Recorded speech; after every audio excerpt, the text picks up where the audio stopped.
Welcome back dear children. आज जो topic हम करने जा रहे हैं ये टॉपिक रिफ्रैक्शन से रिलेटेड है।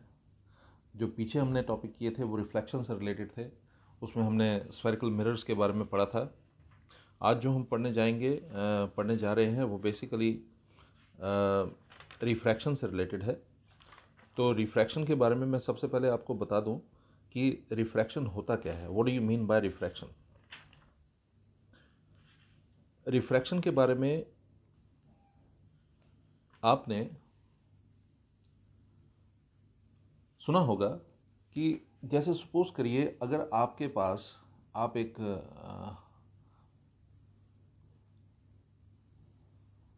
बर्तन में पानी ले लेते हैं,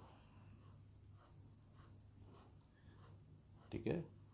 you taking water in a bucket, in a transparent bucket, और कुछ भी आपने कोई भी चीज़ ली है उसके अंदर आपने पानी ले लिया, कोई बर्तन ले लिया ट्रांसपेरेंट, उसमें पानी लिया है। अब अगर आप उसमें एक स्टिक डालेंगे तो वो स्टिक जो है आपको यहाँ तक तो सीधी दिखाई देगी, उसके बाद आपको वो इस तरह से दिखाई देगी। ओके, अब वो दिखनी आपको कैसे चाहिए? वो दिखनी आपको इस तरह से चाहिए, it must appear like this, लेकिन वो इस तरह से दिखाई देती है। इस सरफेस को स्ट्राइक करने के बाद आपको स्टिक जो है वो टेढ़ी दिखाई देगी, बेंट दिखाई देगी, जबकि उसको इस तरह से होना चाहिए। ओके, क्योंकि ये स्टिक है, स्टिक स्ट्रेट है तो इस तरह से होनी चाहिए, लेकिन वो आपको इस तरह से दिखाई देगी।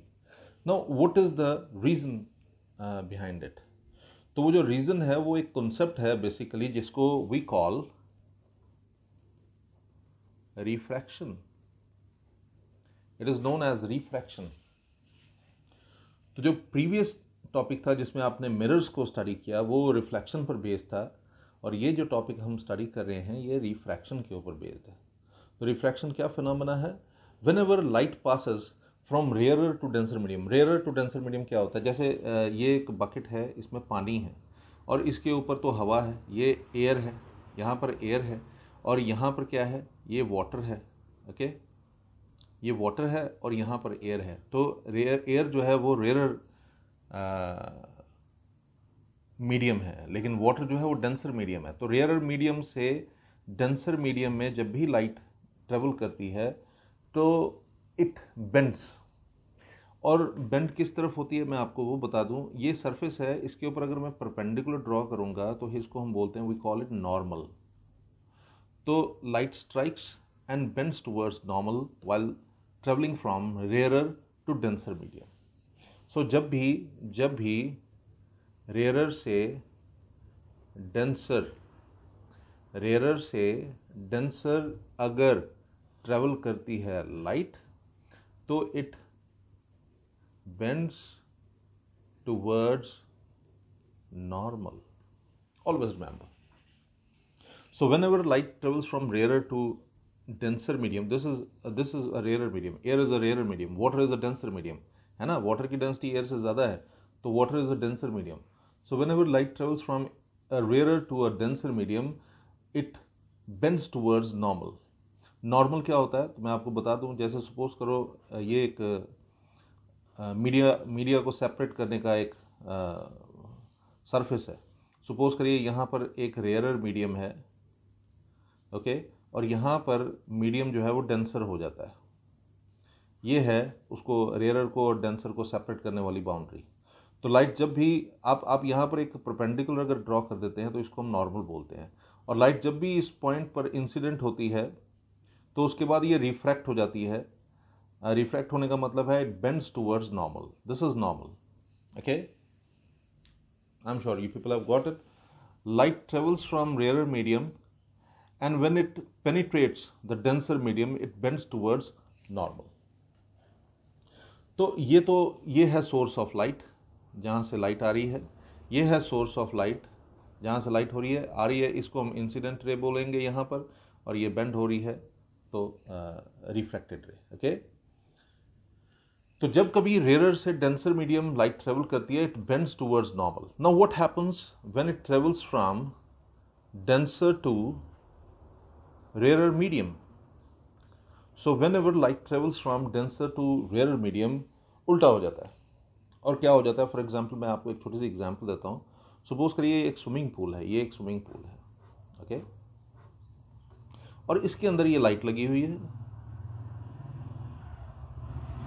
ओके। अब लाइट निकल रही है, लाइट इस तरह से निकल रही है, ओके।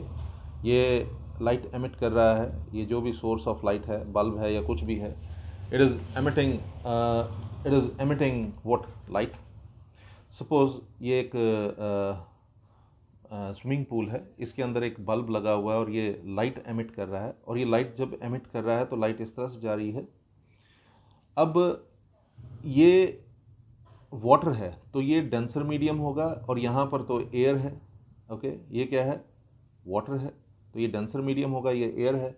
जब एयर और वाटर को कंपेयर करो तो एयर रेयर है, वाटर डेंसर है, या वाटर डेंसर है और एयर रेयर है। तो डेंसर से रेयर में जब वो जाएगा, मैंने आपको बताया यहाँ पर ये नॉर्मल है, परपेंडिकुलर, ओके, नॉर्मल है। और जब कभी ऐसा होगा तो it moves away from normal. इसको जाना ऐसे था, सीधे जाना था, है ना, इसको इस तरह से जाना चाहिए था, लेकिन ये ऐसे नहीं गई, बेंड होगी। It is moving away from normal. तो whenever light travels from rarer to denser medium, like in this case, rarer medium to denser medium, it bends towards normal, okay.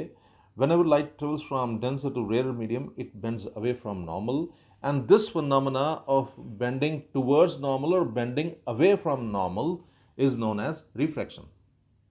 तो रिफ्रैक्शन क्या हो गया, refraction हो गया bending up of light, bending of light, okay. This bending of light is known as refraction. So while traveling from rarer to denser medium, light travels towards normal. While traveling from denser to rarer medium, it bends away from normal. This phenomena is known as refraction. So अब simple words में दोबारा से refraction को समझ लेते हैं। Suppose करिए हमारे पास यहाँ पर एक रेयर मीडियम है और यहाँ पर एक डेंसर मीडियम है। लाइट ट्रेवल करती है इस तरह से रेयर मीडियम से डेंसर मीडियम में, और ये इस तरह से बेंड हो जाती है। ये जो पॉइंट है, इस पॉइंट पर जो परपेंडिकुलर आप ड्रॉ करते हो, इसको हम नॉर्मल कंसीडर करते हैं। ये है इंसिडेंट रे, लाइट स्ट्राइक्स, ठीक है। ये सरफेस है जहाँ पर ये स्ट्राइक करी है इंसिडेंट रे। सोर्स से आ रही है ये लाइट, सोर्स से जो लाइट आ रही है उसको हम इंसिडेंट रे बोल रहे हैं।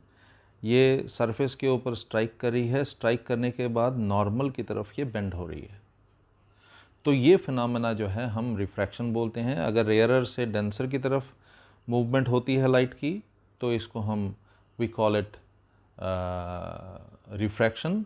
लेकिन होती किस तरफ है, वो नॉर्मल की तरफ होती है। It is always towards the normal, ठीक है। लेकिन अगर मैंने दूसरा जो आपको बताया था कि अगर सपोज करिए ये डेंसर मीडियम है, अगर ये डेंसर मीडियम है, ये यहाँ पर एक सोर्स ऑफ लाइट है, यहाँ से लाइट आती है, ठीक है जी, ये नॉर्मल है, तो now it will move away from normal, okay. क्यों? क्योंकि डेंसर से रेयरर में इसकी मूवमेंट है, ओके। तो रेयरर से डेंसर में जब मूवमेंट होगी, it will move towards normal. जब डेंसर से रेयरर में मूव करेगी तो it will move away from the normal. ये कॉन्सेप्ट है, एक बात। और दूसरी बात, इसको हम बोलते हैं एंगल ऑफ इंसिडेंस, इसको हम बोलते हैं एंगल ऑफ रिफ्रैक्शन। ये है इंसिडेंट रे और ये है रिफ्रैक्टेड रे। यहाँ पर इंसिडेंट रे ये होगा और रिफ्रैक्टेड रे ये होगा। देयरफॉर ये होगा एंगल ऑफ इंसिडेंस और ये होगा एंगल ऑफ रिफ्रैक्शन, ठीक है। नॉर्मल तो ये है, आपको मैंने बताया, नॉर्मल परपेंडिकुलर होता है इस बाउंड्री के ऊपर जहाँ पर रेयर और डेंसर मीडियम को हम डिफ्रेंशिएट करते हैं। थोड़ा सा आगे बढ़ते हैं।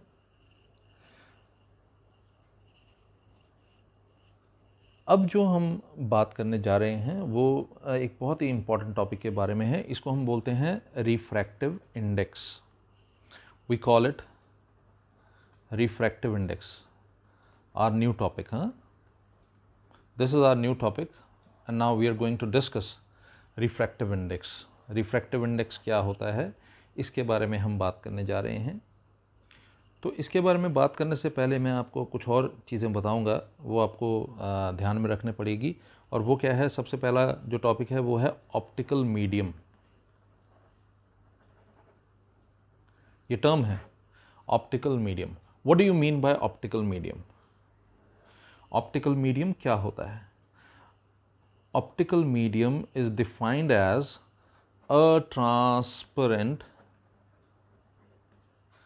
it is a transparent substance.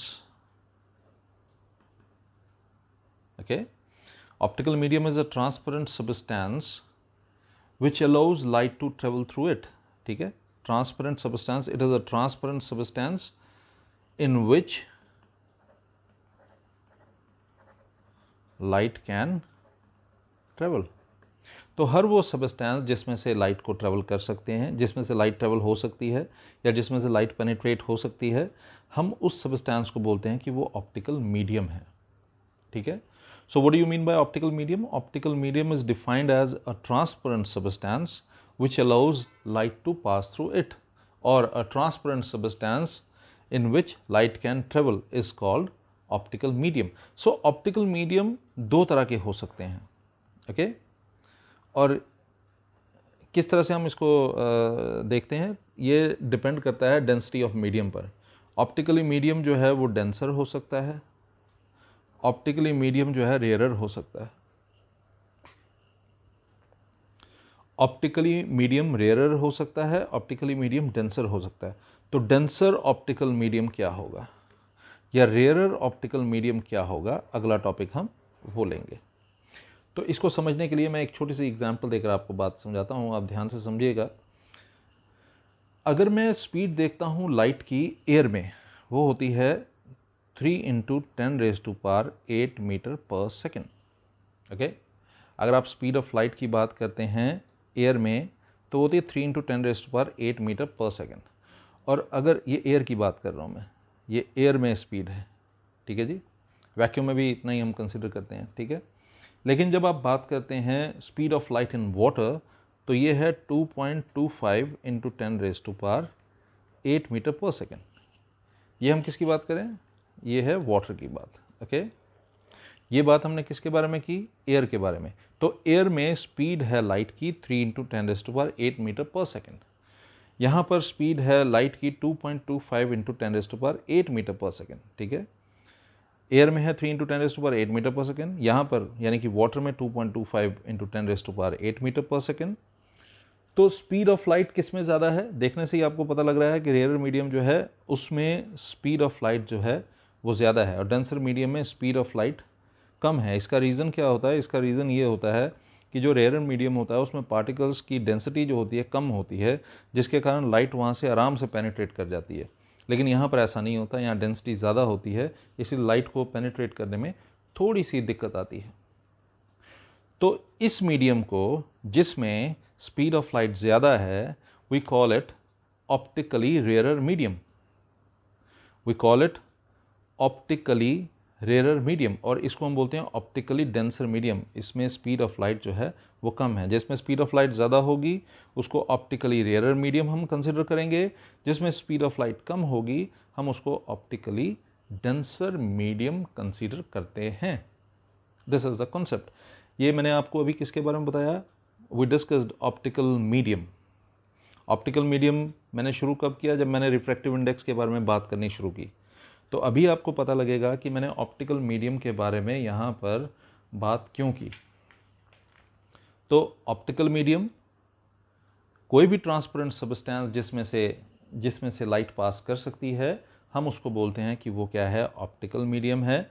और ऑप्टिकल मीडियम दो तरह की होती है, एक ऑप्टिकली डेंसर मीडियम, एक optically rarer medium. Optically rarer medium में पार्टिकल्स जो हैं उनका डिस्टेंस ज़्यादा होता है और लाइट आराम से उसमें से पास कर सकती है। जैसे मैंने एग्जांपल दिया एयर का, जिसमें स्पीड लाइट की 3 × 10⁸ मीटर पर सेकेंड है, और दूसरा है ऑप्टिकली डेंसर मीडियम, यहाँ पर डेंसिटी पार्टिकल्स की ज़्यादा होती है और स्पीड ऑफ लाइट यहाँ पर कम होती है, क्योंकि लाइट के फ्लो को अपोज करने के लिए पार्टिकल्स जो होते हैं वो डेंसली पैक्ड होते हैं। ठीक है, तो यहाँ पर मैंने एग्जांपल आपको दिया वाटर का। यहाँ ग्लास का भी एग्जांपल आप ले सकते हैं। ग्लास भी एक आप दे सकते हैं। यहाँ पर आपको पता होना चाहिए, अगर एयर का 3 × 10⁸ मीटर पर सेकेंड है, ओके, लाइट की स्पीड अगर एयर में 3 × 10⁸ मीटर पर सेकेंड है, अगर वाटर में 2.25 × 10⁸ मीटर पर सेकेंड है, तो आपको मैं बताऊं कि जो ग्लास है उसमें लाइट की स्पीड 2 × 10⁸ मीटर पर सेकेंड है। ओके, तो देखिए ये ऑप्टिकली रेयर मीडियम है, ये ऑप्टिकली डेंसर है as compare to air. Water जो है ऑप्टिकली डेंसर है एज कंपेयर टू एयर, और ग्लास जो है इन तीनों में ये डेंसेस्ट है, ऑप्टिकली डेंसेस्ट मीडियम है इन तीनों में। मैं सबसे ज़्यादा डेंसेस्ट नहीं बोल रहा, मैं कह रहा हूँ इन तीनों में। एयर जो है ये इसमें स्पीड ज़्यादा है 3 × 10⁸ मीटर पर सेकेंड, वाटर में 2.25 × 10⁸ मीटर पर सेकेंड है, और ग्लास में 2 × 10⁸ मीटर पर सेकेंड है। सबसे ज़्यादा स्पीड यहाँ पर एयर में है और सबसे कम स्पीड यहाँ पर ग्लास में है। तो आप कह सकते हैं ये ऑप्टिकली रेयरर है, ये ऑप्टिकली डेंसर है। ओके, तो this was the concept and we just discussed optical medium. Okay, तो अब थोड़ा सा और आगे बढ़ते हैं।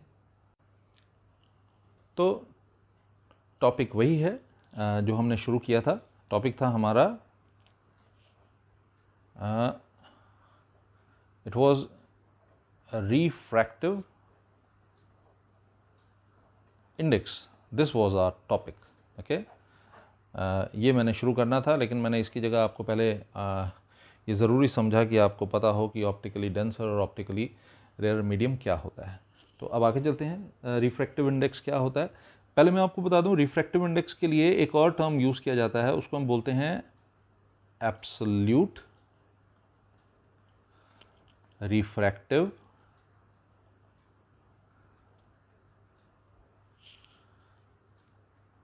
इंडेक्स।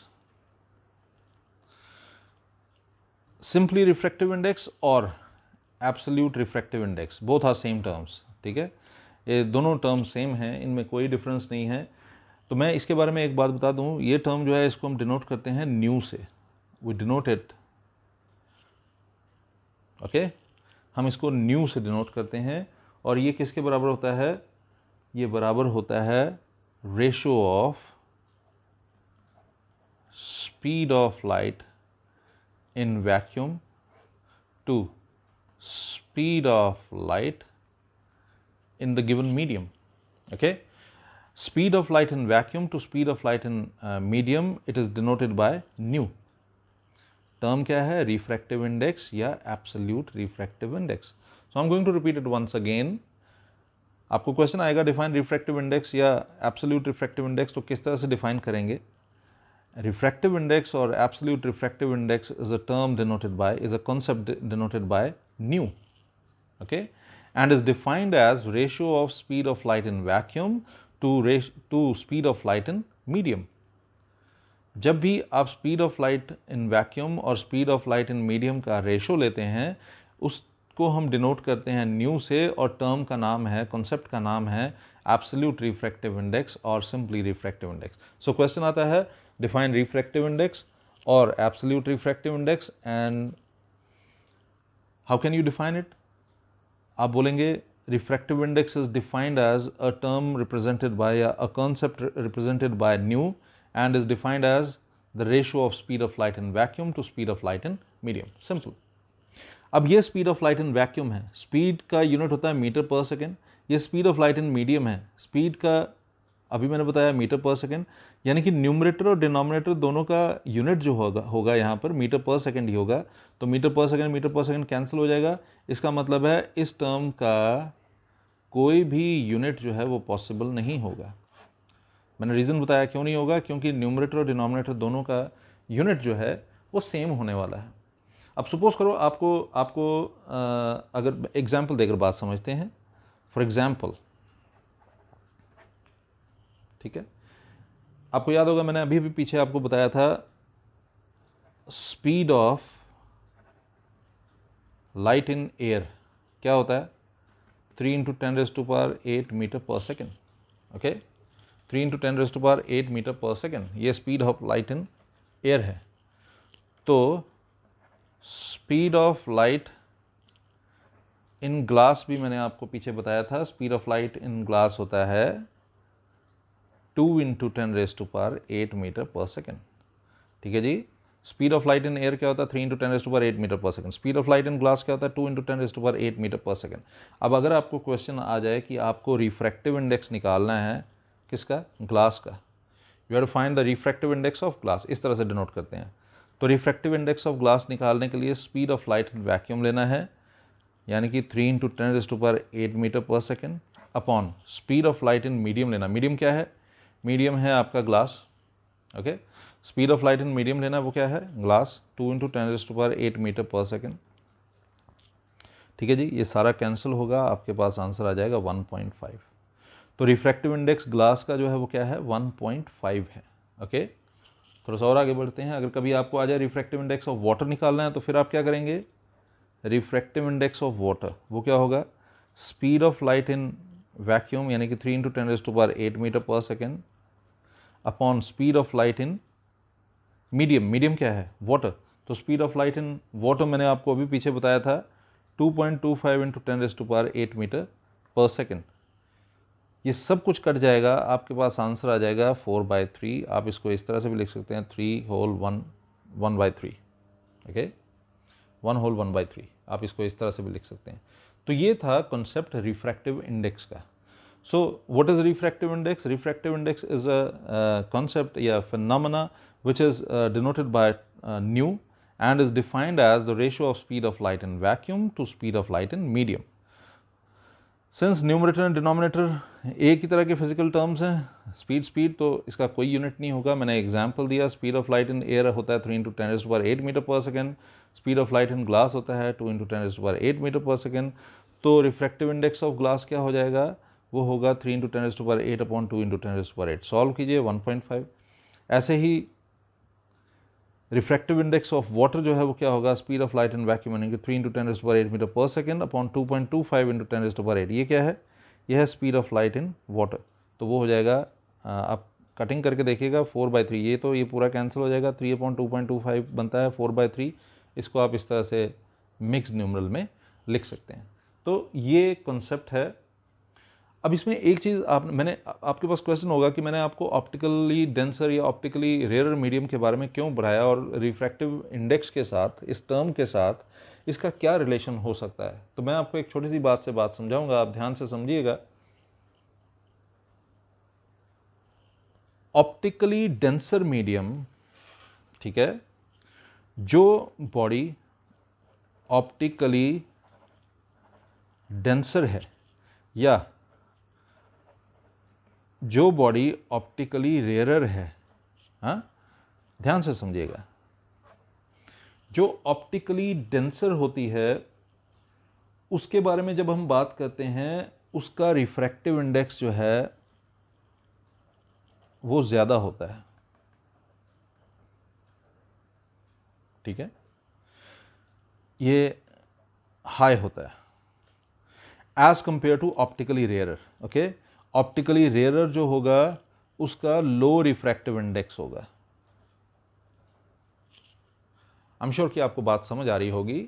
अगर आप बात करते हो, आप कहते हो सर ऑप्टिकली दो तरह के मीडियम हैं आपके पास, जैसे आपने यहां पर बात किया ना कि एयर है और ग्लास है, तो एयर जो है ऑप्टिकली रेयरर है, ग्लास जो है ऑप्टिकली डेंसर है। तो इसका मतलब क्या होगा, इसका मतलब ये होगा ग्लास ऑप्टिकली डेंसर है तो इसका रिफ्रैक्टिव इंडेक्स हाई होगा, एयर जो है ऑप्टिकली रेयरर है तो इसका इंडेक्स जो है वो लो होगा, रिफ्रैक्टिव इंडेक्स इसका लो होगा। अब ये दो ये ले लीजिए, ग्लास और वाटर। ओके, ग्लास जो है डेंसर है एज कंपेयर टू वाटर, तो आप देखेंगे रिफ्रैक्टिव इंडेक्स ग्लास का आया था 1.5, ओके, और रिफ्रैक्टिव इंडेक्स वाटर का आया था 1 होल 1/3। तो बताने की जरूरत नहीं है, 1.5 इज ग्रेटर देन 4/3, है ना। तो ग्लास जो है ये ऑप्टिकली डेंसर भी है और इसका रिफ्रैक्टिव इंडेक्स भी हाई है। वाटर जो है एज कंपेयर टू ग्लास, इसका रिफ्रैक्टिव इंडेक्स कम है और ये ऑप्टिकली रेयर मीडियम जो है इसको हम कंसिडर करते हैं। ठीक है, थोड़ा सा और आगे बढ़ते हैं। तो अगली टर्म है, नाम है उसका रिलेटिव रिफ्रैक्टिव इंडेक्स। अब आप देख रहे होंगे मैंने यहाँ पर बहुत सारे सब्सटेंसेस के रिफ्रैक्टिव इंडेक्सेस यहाँ पर लिखे हुए हैं। Refractive index of air 1.003, ice 1.31, water 1.33, alcohol 1.36, diamond 2.42। आप देखें डायमंड जो है इसकी सबसे ज़्यादा यहाँ पर आप देख रहे हैं रिफ्रैक्टिव इंडेक्स सबसे ज़्यादा देख रहे हैं, क्योंकि ये ऑप्टिकली डेंसेस्ट मीडियम जो है इसको कंसिडर किया जाता है। जो आप सिलेबस में पढ़ रहे हैं उसमें जितनी भी सब्सटेंसेस पढ़ रहे हैं उनमें ऑप्टिकली डेंसेस्ट मीडियम जो है वो डायमंड को कंसिडर किया जाता है। ये 2.42 है। खैर, हमारा नया टॉपिक है relative refractive index. The term relative, relate से इसको निकाला गया है। रिलेट से मतलब टू रिलेट टू समथिंग या टू कंपेयर टू समथिंग। तो रिलेटिव रिफ्रैक्टिव इंडेक्स जो है एक ऐसा रिफ्रैक्टिव इंडेक्स है जिसमें आपको दो बॉडीज़ के रिफ्रैक्टिव इंडेक्सेस की ज़रूरत पड़ती है। जैसे सपोज करो एयर और आइस, तो जब आप एयर के रिफ्रैक्टिव इंडेक्स को और आइस के रिफ्रैक्टिव इंडेक्स को कंपेयर करेंगे तो ये इनका रिलेटिव रिफ्रैक्टिव इंडेक्स कंसिडर किया जाता है। तो पहले हम समझ लेते हैं कि रिलेटिव रिफ्रैक्टिव इंडेक्स एक्चुअली होता क्या है। सपोज करिए light passes from one medium to another. आपके पास मीडियम 1 है, कुछ भी हो सकता है, और एक मीडियम 2 है, कुछ भी हो सकता है। ठीक है जी। अब मीडियम 1 से लाइट पास कर रही है, मीडियम 1 से पास कर रही है किसमें? मीडियम 2 में। लाइट जो है मीडियम 1 से पास कर रही है मीडियम 2 में। ओके, जब मीडियम 1 से मीडियम 2 में लाइट पास करती है तो हम मानते हैं refractive index of medium 2, refractive index of medium 2 with respect to medium 1, refractive index of medium 1. तो refractive index of medium 2 with respect to refractive index of medium 1, इसको हम इस तरह से डिनोट करते हैं। आप देखिए 1 nu 2। okay, when light passes from medium 1 to medium 2, light passes from medium 1 to medium 2, and when light passes from medium 1 to medium 2, then refractive index of 2 with respect to 1 is denoted like this. इसको इस तरह से denote किया जाता है। तो एक बात यह है refractive index of second medium और यह है refractive index of first medium. तो refractive index of second medium क्या होगा? Velocity of light in vacuum to velocity of light in second medium upon यह है refractive index of first medium. वो हो गया velocity of light in vacuum to velocity of light in first medium. अब जरा देखिए ये क्या बन जाता है? Refractive index of second with respect to first, ये किस तरह से हो जाएगा? ये हो जाएगा c upon v2 multiplied by v1 upon c। और आप देखें c और c कैंसिल, आपके पास बचता है v1 अपॉन v2। तो refractive index, relative refractive index क्या कॉन्सेप्ट हो गया? Relative refractive index actually comparison of refractive indexes of two substances. दो सबस्टेंसेस के रिफ्रैक्टिव इंडेक्सेस को जब आप कंपेयर करते हो उसको हम बोलते हैं रिलेटिव रिफ्रैक्टिव इंडेक्स। ठीक है। और इसको किस तरह से डिनोट करते हैं? इसको 1 nu 2 करके डिनोट करते हैं। ऐसे 1 ऊपर की तरफ, 2 नीचे की तरफ और बीच में न्यू। तो refractive index of second medium with respect to the refractive index of first medium is denoted like this 1 nu 2, ठीक है, and is defined as ratio of the two media and is equal to the ratio of the two media, light speed of light in two media. तो refractive index, relative refractive index of medium 2 with respect to 1 जो है उसको जब आप define करते हैं तो आप देखते हैं वो किसके बराबर आता है? वो आता है ratio of speed of light in the two media. मतलब ये कि speed of light in first medium to speed of light in second medium. अब सिंस यहाँ पर भी दो सेम फिजिकल क्वांटिटीज़ हैं, इसलिए भी इस कॉन्सेप्ट में भी आप देखेंगे कोई यूनिट जो है वो मौजूद नहीं होगा, यहाँ पर भी कोई यूनिट जो है मौजूद नहीं है। एक और चीज़ मैं आपको बताता हूँ, अगर आप लिख रहे हैं 1 न्यू 2, आपने लिखा 1 न्यू 2, तो मैंने आपको बताया कि 1 न्यू 2 जो होता है वो होता है न्यू 2 अपॉन न्यू 1। ऐसे ही अगर आप लिखते हैं 2 न्यू 1, तो उसका मतलब हो गया न्यू 1 अपॉन न्यू 2। अब अगर आप ऐसे लें 1 न्यू 2 इंटू 2 न्यू 1, तो वो क्या हो जाएगा, वो हो जाएगा it must become new 2 upon new 1 multiplied by new 1 upon new 2। And I am sure कि आप अग्री करेंगे कि ये 1 के बराबर होगा। क्यों? क्योंकि न्यू 2 और न्यू 2 कैंसिल, न्यू 1 और न्यू 1 कैंसिल, और आपके पास आ गया 1। This is the concept. I am sure कि आपको ये कॉन्सेप्ट जो है वो अच्छे से समझ आया होगा। लेकिन हम यहाँ पर रुकेंगे नहीं, हम थोड़ा सा और आगे बढ़ेंगे। इसके लिए बहुत सारी एग्जांपल्स आप दे सकते हैं। एक एग्जांपल आप जब आप बात करते हैं, एग्जांपल दे रहा हूँ आपको, देखिए ए न्यू जी, इसका क्या मतलब है? इसका मतलब है refractive index of glass with respect to refractive index of air. ठीक है जी, refractive index of glass with respect to refractive index of air. मैंने अभी अभी आपको बताया था जो ग्लास होता है उसका रिफ्रैक्टिव इंडेक्स जो है आपको पता होना चाहिए। मैंने आपको बताया था कि रिफ्रैक्टिव इंडेक्स ग्लास का जो है वो आता है आपका 1.5। मुझे यहाँ पर लिखना चाहिए था, मैंने लिखा नहीं, लेकिन चलिए लिख देते हैं। ग्लास का जो है रिफ्रैक्टिव इंडेक्स 1.5 है, तो रिफ्रैक्टिव इंडेक्स ऑफ ग्लास है 1.5 और रिफ्रैक्टिव इंडेक्स ऑफ एयर है 1.003। ओके, अभी हम क्या पढ़ रहे हैं? हम पढ़ रहे हैं refractive index of glass with respect to refractive index of air. तो refractive index of glass with respect to refractive index of air जब आप स्टडी करते हैं तो वो आप सॉल्व करके देखिएगा, वो आपके पास आएगा 3/2। इट विल मतलब not exactly equal to, approximately ये 3/2 होगा, क्योंकि 1.03 अप्रॉक्सीमेटली 1 है और ये 1.5 है। तो जब आप कंपेयर करोगे refractive index of glass with respect to refractive index of air, यह आपका आएगा 3/2। आप थोड़ा सा उल्टा ले लेते हैं, refractive index of air with respect to refractive index of glass जब आप स्टडी करेंगे तो वो बताने की ज़रूरत नहीं है, वो इसका रेसिप्रोकल होगा, तो वो आपके पास आ जाएगा 2/3। तो अभी इस लेक्चर में आपने बहुत सारी चीज़ों को स्टडी किया, उनमें मैंने जो मेजर आपको बताया है कि रिफ्रैक्शन क्या होता है, फिर उसके बाद हमने रिफ्रैक्टिव इंडेक्स के बारे में पढ़ा। उससे पहले मैं आपको ऑप्टिकली रेयर और ऑप्टिकली डेंसर मीडियम के बारे में बता चुका हूँ, और फिर लास्ट में जो मैंने बताया वो आपको बताया रिलेटिव रिफ्रैक्टिव इंडेक्स।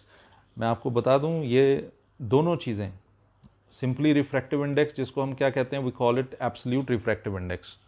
ठीक है जी, एब्सोल्यूट रिफ्रैक्टिव इंडेक्स और रिलेटिव रिफ्रैक्टिव इंडेक्स, ये दोनों ही इंपॉर्टेंट कंसेप्ट कंसिडर किए जाते हैं। मुझे उम्मीद है कि आपको ये टॉपिक बड़े अच्छे से समझ आया होगा।